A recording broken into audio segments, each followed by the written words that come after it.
Assalamualaikum warahmatullahi wabarakatuh. Kami dari kelompok 1 ingin mempresentasikan pengertian ruang lingkup dan kegunaan filsafat pendidikan Islam. Penjelasan pertama akan dibawakan oleh Saudari Nikisa Putri. Nama saya Nikisa Putri. Saya akan menjelaskan pengertian filsafat pendidikan Islam. Secara harfiah, kata filsafat berasal dari kata philo yang berarti cinta dan sophos berarti ilmu atau hikmah. Dengan demikian, filsafat berarti cinta terhadap ilmu atau hikmah. Teori lain mengatakan bahwa filsafat berasal dari kata Arab, yaitu falsafah, yang berasal dari kata bahasa Yunani, yaitu filosofia. Philos berarti cinta, dan sophia berarti pengetahuan atau hikmah.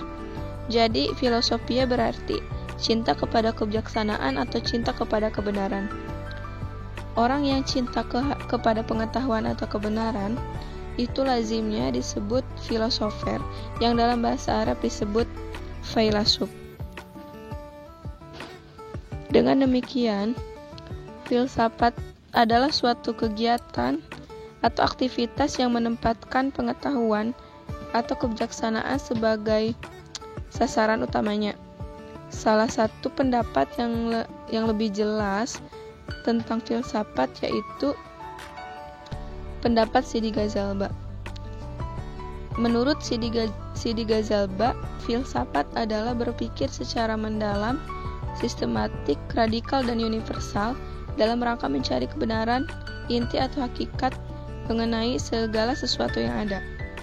Pendapat Sidi Ghazalba ini memperlihatkan adanya di sini ada dua ciri unsur pokok dalam filsafat. Yang pertama adanya berpikir yang dalam, hal ini menggunakan akal.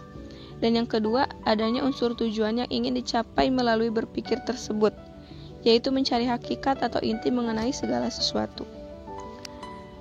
Jadi filsafat pendidikan itu bimbingan atau pimpinan secara sadar oleh si pendidik terhadap perkembangan jasmani dan rohani menuju terbentuknya kepribadian yang utama.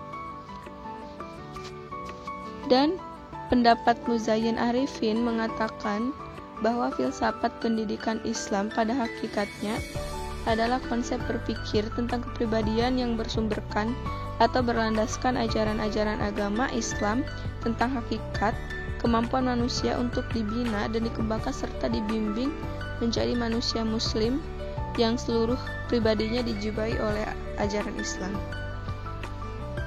Mungkin itu penjelasan dari pengertian filsafat pendidikan Islam. Untuk materi selanjutnya akan dijelaskan oleh presenter selanjutnya. Salma akan menjelaskan mengenai ruang lingkup filsafat pendidikan Islam. Yang pertama yaitu objek ilmu pengetahuan filsafat pendidikan Islam. Dalam makalah disebutkan bahwa setiap ilmu pengetahuan itu memiliki objek tertentu yang nantinya akan dijadikan sebagai sasaran penyelidikan atau objek material dan yang akan dipandang atau objek formal. Jadi, dalam objek material itu berisi tentang bahan yang nantinya akan kita jadikan sebagai sasaran penyelidikan, dan objek formal yaitu mengenai cara berpikir kita ketika kita melakukan penelitian tersebut. Kemudian ruang lingkup filsafat pendidikan Islam secara makro atau secara luas, yaitu yang menjadi ruang lingkup filsafat pendidikan Islam adalah yang tercakup dalam objek material filsafat, yaitu mencari keterangan secara radikal mengenai Tuhan, manusia, dan alam yang tidak bisa dijangkau oleh pengetahuan biasa. Jadi ruang lingkup filsafat pendidikan Islam secara makro itu ketika kita mencari keterangan secara radikal atau secara mendasar mengenai Tuhan, manusia, dan alam, di mana kita itu tidak bisa menemukan pengetahuan tersebut di dalam ilmu-ilmu lain selain ilmu filsafat. Kemudian Ruang lingkup filsafat pendidikan Islam secara mikro. Objek kajian filsafat pendidikan Islam adalah hal-hal yang merupakan faktor atau komponen dalam proses pelaksanaan pendidikan. Faktor atau komponen pendidikan ini ada 5, yaitu tujuan pendidikan, pendidik, peserta didik, alat pendidikan seperti kurikulum, metode dan evaluasi pendidikan, dan lingkungan pendidikan. Jadi ruang lingkup filsafat pendidikan Islam secara mikro itu berisi tentang komponen-komponen pendidikan itu sendiri. Nah, komponen tersebut ada 5, seperti yang telah saya sebutkan, yaitu tujuan pendidikan, pendidik, peserta didik, alat pendidikan, dan lingkungan pendidikan. Saya Agus Salim.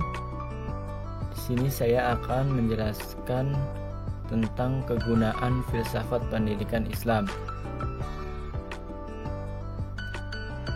Dari sumber yang saya dapatkan, kegunaan filsafat ada 3. Yang pertama yaitu sebagai aktivitas olah otak, yang dimana di sini otak bekerja keras untuk menemukan suatu jawaban atas sebuah permasalahan yang belum terpecahkan oleh ilmu pengetahuan atau sains. Jadi filsafat ini menggali dan terus menggali dengan akal pikirannya agar menemukan jalan untuk memecahkan suatu permasalahan.